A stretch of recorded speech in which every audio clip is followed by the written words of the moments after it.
Boas pessoal e sejam bem-vindos à vossa passagem de ano parte 3. Vou já começar a partilhar convosco o vídeo que o João me enviou. Fiz um grande espetáculo, vejam só.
vejam também uma bateria igual à que eu testei na passagem de ano, que foi a bateria Barracuda, espetacular.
O subscritor também me enviou um vídeo de uma bateria de 36 disparos e 30mm de calibre, espetacular.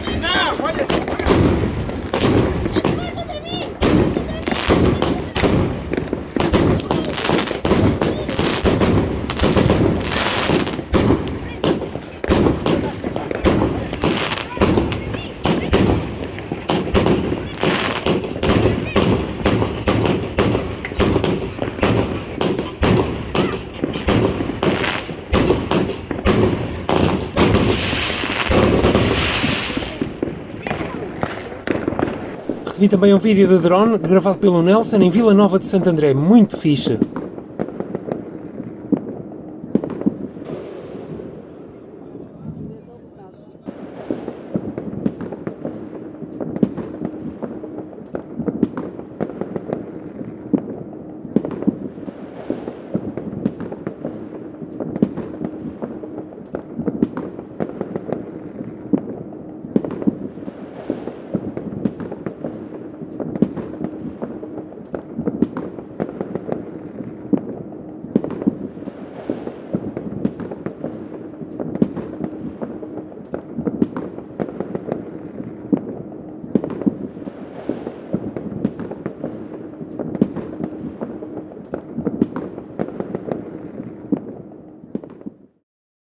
O Pyroground também me enviou algumas fotos e os vídeos de material que ele fabrica. Vejam só que qualidade de foguetes, muito bons.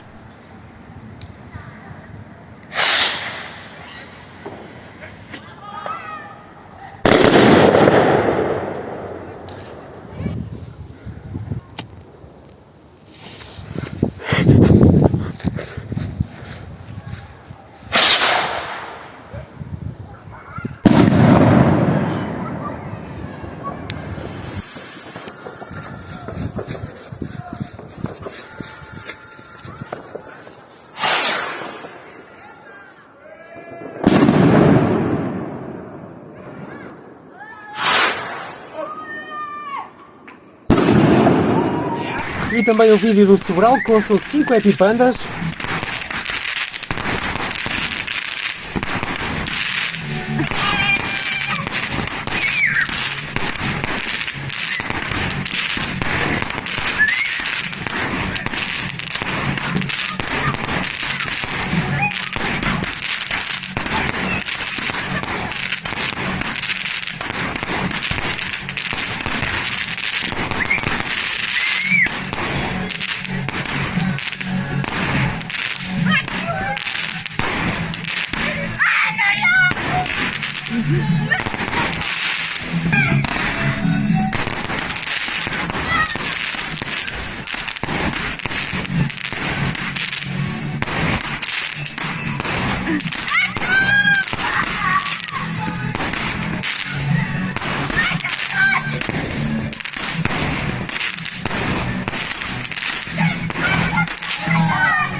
Quero então agradecer ao João, aos 2 subscritores, ao Pyroground e ao Sobral por me terem enviado os vídeos. Prometo que mais vídeos ainda vão de chegar, pessoal. Até ao próximo vídeo.